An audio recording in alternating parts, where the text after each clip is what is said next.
কাজী নামের শুরুতে মুফাসসির আল্লামা আর এরকম চারতলা টুপি আর হাবাকাবা দিকে কাঁদতে হয়ে যায় না। সর্বপ্রথম তাফসির করছে কে?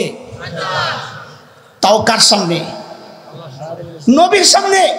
মুফাসসিরিনে কেরাম বলেন বোঝা গেল শয়তান কমপক্ষে 4টা পদ্ধতি গ্রহণ করে তোমারে ধোঁকা দিবে। কমপক্ষে কয় পদ্ধতি? আল্লাহ বলেন এরে বান্দা, এই আমার বান্দা তো করে একটু উদাহরণ দিয়া দেখাই, দেখ তোর বাবা মারেও শয়তান ধোঁকা দেওয়ার ক্ষেত্রে পদ্ধতি গ্রহণ করছিল কয়টা? চিল্লায়া বলেন কয়টা?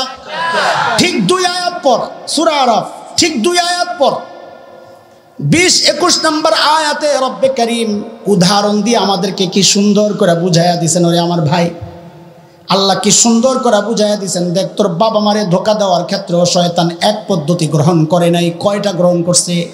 কয়টা বলেন না? মালিক বলেন فوسوس لهما الشيطان ليبدي لهما ما وري عنهما من سوآتهما وقال ما نهاكما ربكما عن هذه الشجرة إلا أن تكونا ملكين أو تكونا من الخالدين وقاسمهما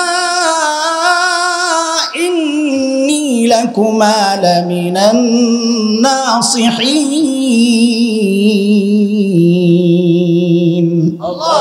পদ্ধতি কয়টা বলেন? আমি আয়াতগুলোর তরজমা করব না, শুধু পদ্ধতিগুলো দেখায়া দেই। শয়তান 1 নম্বর পদ্ধতিতে আয়েশা ধোঁকা দিল আমার বাবা মাকে।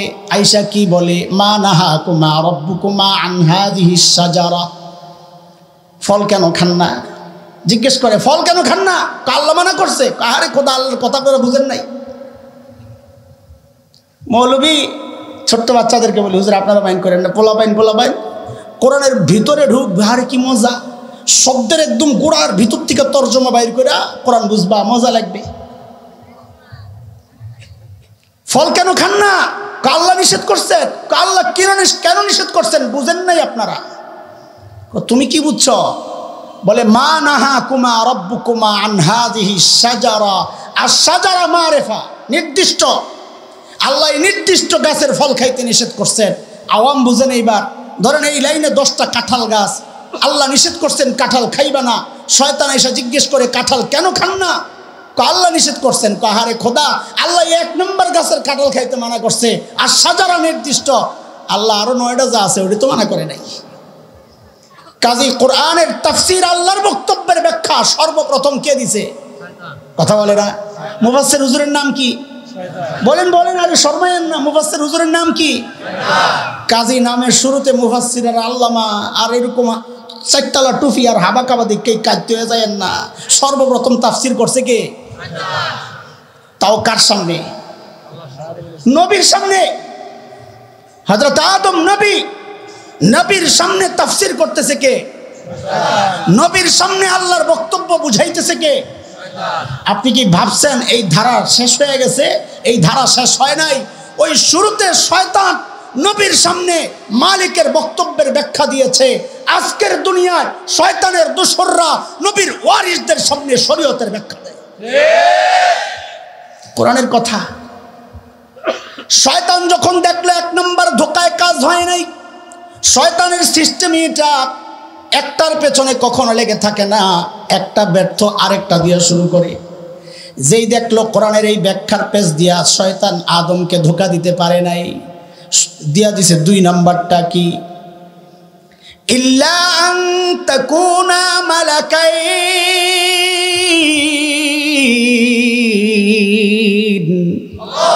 এই ফল খান না কেন? আল্লাহ নিষেধ করছেন। আল্লাহ কেন নিষেধ করছেন বুঝেন নাই তো? কেন? কই ফল খাইলে ফিরিস্তা হইয়া যাবেন, সম্মান বেড়ে যাবে, আল্লাহ চায় না। দেখছেন নি? ওই ধোঁকা এখনো চলে কি চলে না? কেমনে চলে? বুঝেন, একটু বুঝেন এটা কেমনে ধোঁকা হইল, আগে ওইটা বুঝেন, তারপরে সময়ের ধোঁকা বুঝেন। কোরআনকে সময় দিয়ে বুঝেন। কোরআন শুধু নবী যুগের জন্য নাজিল হয় না, কিয়ামত পর্যন্ত আসমানি কিতাব। কারণ সময়, কাজেই সময় দিয়ে কোরআনকে বুঝতে হবে। শয়তানের ধোকাটা কি ছিল আগে ওইটা বুঝেন। শয়তান বলে আল্লাহ চাইছেন আপনি যেন নবী ফেরেশতা না হন। আহলুস সুন্নাহ ওয়াল জামাতের আকীদা, আমরা একটা কিতাব আছে আমাদের শরহে আকায়েদ, আমরা পড়েছি সমস্ত নবীদের মর্যাদা সমস্ত ফেরেশতার উপরে। সমস্ত নবীদের মর্যাদা সমস্ত ফেরেশতার বলেন না, এটা আহলুস সুন্নাহ ওয়াল জামাতের আকীদা। এখানে আরেকটা কথা একটু বলে নিই, আমার খুব খোঁচায় এগুলা, না বললেও অস্থির লাগে। আহলুস সুন্নাহ ওয়াল জামাতের আকীদা হচ্ছে সমস্ত নবীরা মাসুম, কিন্তু আমাদের কোন অতীতের এবং বর্তমানের সাধু নিজে নিজে তাফসির করে আকাবির আসলাফের তরিকা বাদ দিয়া। তারা হযরত আদমের ভুল ধরছেন, হযরতে মূসার ভুল ধরছেন, আবার হযরত ইব্রাহিম আলাইহিস সালামের ভুল ধরছেন। আছে না এরকম পাবলিক? আদম ভুল করছেন, আল্লাহর হুকুম অমান্য করছেন। আল্লাহ কোরআনে কইছে ওয়াসা আদম রাব্বাহু ফাগাওয়া, আল্লাহ আদমের নাফরমানি করছে। কি তরজমা করে সুবহানাল্লাহ। আল্লাহর হুকুম অমান্য করছেন কিন্তু গুনাহ করেন নাই। আল্লাহর হুকুম অমান্য হইলেই যে গুনাহ হয় ব্যাপারটা এমন না। কি বলে নতুন মৌলবী? হ্যাঁ, রোজা রাইখা খাওয়া নিষেধ, এটা আল্লাহর হুকুম কিনা? কথা বলেন না। পান করা নিষেধ, আল্লাহর হুকুম কিনা? যদি কেউ ভুলে খায় ফেলে গুনাহ হবে? রোজা ভাঙবে? তো হুকুম অমান্য করছে, গুনাহ হইল না কেন? হুকুম অমান্য করছে কিন্তু ইচ্ছা করে করে নাই, এটা গুনাহ না। আদম আল্লাহর হুকুম অমান্য করছেন কিন্তু গুনাহ করেন নাই কেন? ভুল করে করছেন। ভুল যে করছে, ভুল কইরা আপনি কি আদমের দিল খুলে দেখছেন? বেটা তুই খুলে দেখছস? আদম ইচ্ছা করে করছে, তুই খুলে দেখছস? আমিও দেখি নাই, তুইও দেখছ নাই। আদমের দিলের খবর যে আল্লাহ জানেন, সে আল্লাহ জানায়া দিছেন ফানাসিয়া আদম ওয়া লাম নাজিদ লাহু আজমা। আমি আদম ইচ্ছা করে করছে এমনটা পাই নাই, সে ভুলই করছে। কে বলতেছে? তুই মাতবুরি করার কে? খেয়াল করেন, যারা নবীদের ভুল ধরে অথচ আল্লাহ তাআলা নবীদের নিচের মর্যাদা ফেরেশতা, তাদের সম্পর্কে আল্লাহ বলতেছে সূরা আত-তাহরীম আয়াত 6, লা ইয়াসুনাল্লাহা মা আমারাহুম ওয়া ইয়াফআলুনা মা ইউমারুন। ফেরেশতারা আল্লাহ যা হুকুম করেন তাই মানেন, আল্লাহর হুকুম অমান্য করার সামর্থ্য সাধ্য তাদের নাই। নবীদের নিচের মর্যাদার সম্পর্কে আল্লাহ বলতেছেন তারা আল্লাহর হুকুম অমান্য করে না, গুনাহ করে না। তুমি কোন জায়গার মানুষ হইছো যে নবীদের ভুল ধরতে আসছো? আচ্ছা, সেটা অন্য কথা, মাঝখানে ঢুকে গেছে, মনে আসছে হঠাৎ করে। হযরত আদম আলাইহিস সালামকে শয়তান ধোকাটা কি দিল? ধোকা দিল নবী হচ্ছে ফেরেশতার চেয়ে উঁচু মর্যাদার। আল্লাহ তো হযরত আদমকে উঁচু মর্যাদায় অধিষ্ঠিত করেছেন। হযরত আদম ফল খায়া তার চেয়ে নিচের মর্যাদায় যাবেন কোন দুঃখে? ধোকাটা কি দিছে খেয়াল করছেন? সেম ধোকা এখন আমাদের মাদ্রাসাওয়ালাদেরকে দেওয়া হচ্ছে। এই মাদ্রাসার ছাত্ররা হীনমন্যতায় ভোগবা না। বর্তমান সময়ে একটা আওয়াজ উঠছে, কওমি মাদ্রাসার শিক্ষা সিলেবাস সংস্কার করা দরকার। বলে সংস্কার করে কি ঢুকাবে? বলে ইংরেজি ঢুকাও, বিজ্ঞান ঢুকাও, যা আছে সব ঢুকাও। কেন? একজন আলেম ডাক্তার হয়ে বাইর হইব, একজন আলেম ইঞ্জিনিয়ার হয়ে বাইর হইব। বাপরে বাপ, কত মায়া আমাদের জন্য, সুবহানাল্লাহ। এটা শয়তানের সেই আদিকালের ধোকা নতুন মোড়কে আমাদেরকে দেওয়া হচ্ছে। কেন? কারণ আমি কোরআনের শিক্ষক, কোরআনের ছাত্র। আল্লাহ আমাকে সর্বোচ্চ মর্যাদায় অধিষ্ঠিত করেছেন। আমি তার চেয়ে নিচের মর্যাদার ডাক্তার হতে যাব কোন দুঃখে? ইঞ্জিনিয়ার হতে যাব কোন দুঃখে? শয়তান চাইছে আদমকে ফেরেশতা বানাইতে, এরা চায় আলেমকে ইঞ্জিনিয়ার বানাইতে। বিষয় একটাই, মোড়ক চেঞ্জ। শয়তান যখন দেখলো 2 নাম্বার ধোকায় কাজ হয় নাই, এইবার মারছে 3 নাম্বার, আও তাকুনা মিনাল খালিদিন।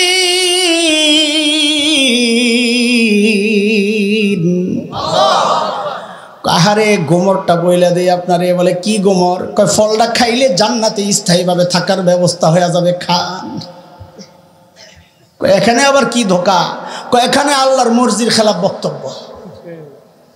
কারণ আল্লাহ তোমার হাওয়াকে জান্নাতে স্থায়ীভাবে থাকার জন্য বানানি নাই। আল্লাহ বানাইছেন কই পাঠাবেন? আরে বলেন না কথা।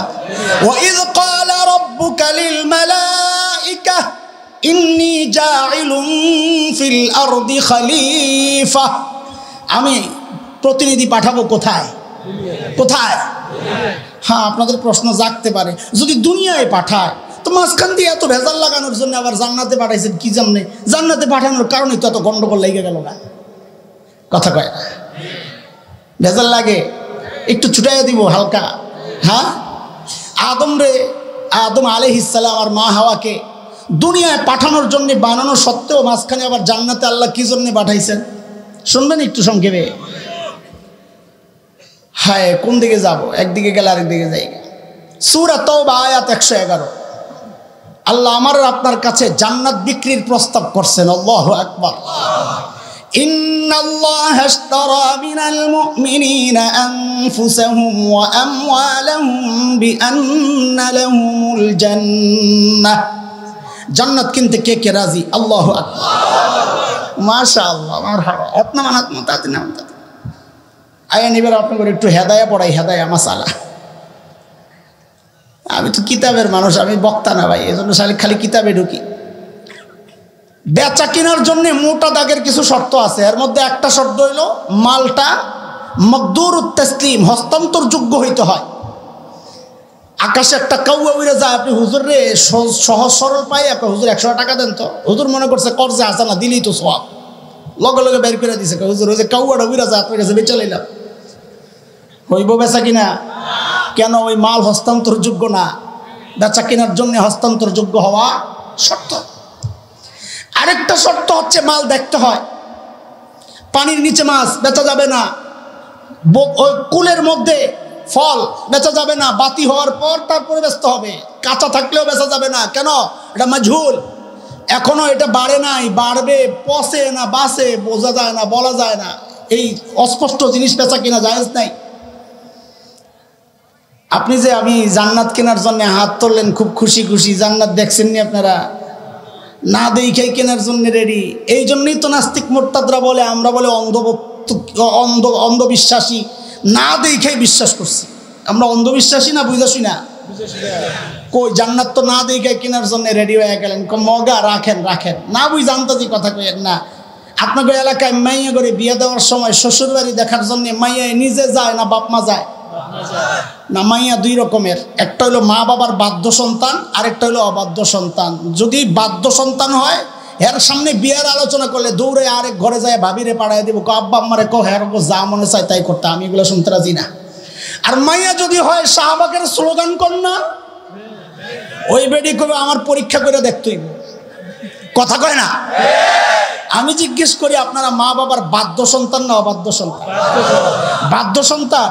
তাইলে বুঝেন আল্লাহ আদম আর হাওয়াকে ডাইরেক্ট দুনিয়ায় না পাঠাইয়া জান্নাত থেকে কেন ঘুরে আনছেন? যেন কিয়ামত পর্যন্ত নাস্তিক মুরতাদরা কথা বলতে না পারে যে আমরা জান্নাত না দেখে কেনার জন্য রেডি হয়ে গেছি। না, আমরা জান্নাত না দেখে কেনার জন্য রেডি হই নাই।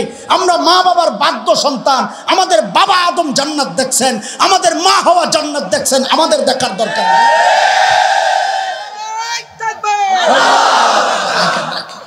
আয় মালিক, বাজারে ঘুরতেছি, কই মনে আসেনি কিচ্ছা? চলেন দস্তরখানে পরে যাবো না ইনশাল্লাহ, ডরেন না, আমার হুশ আছে। মানুষ দুর্বল, হুশ আছে।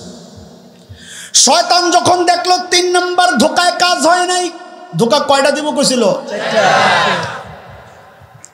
এইবার মারছে আসলটা। কোনটা? ওই কোরাবিন কয়। আসলটা কি? ধর্ম ব্যবসায়ী হয়ে গেছে শয়তান। কি কি হয়েছে? ধর্ম ব্যবসায়ী বুঝে? যারা সব সময় টুপি দাড়ি রাখে এদেরকে ধর্ম ব্যবসায়ী বলে না। এরা তো এইটাই ছোটকাল থেকেই রাখছে। যে স্বার্থের জন্য টুপি লাগায়, যে স্বার্থের জন্য হাতে তসবি লাগায়, ওই হলো ধর্ম ব্যবসায়ী। শিখছে কার থেকে? কথা তো বলেন, শিখছে কার থেকে? শয়তান যখন দেখলো এই 3টা ধোকায় কাজ হয় নাই, শয়তান কইল মুসলমান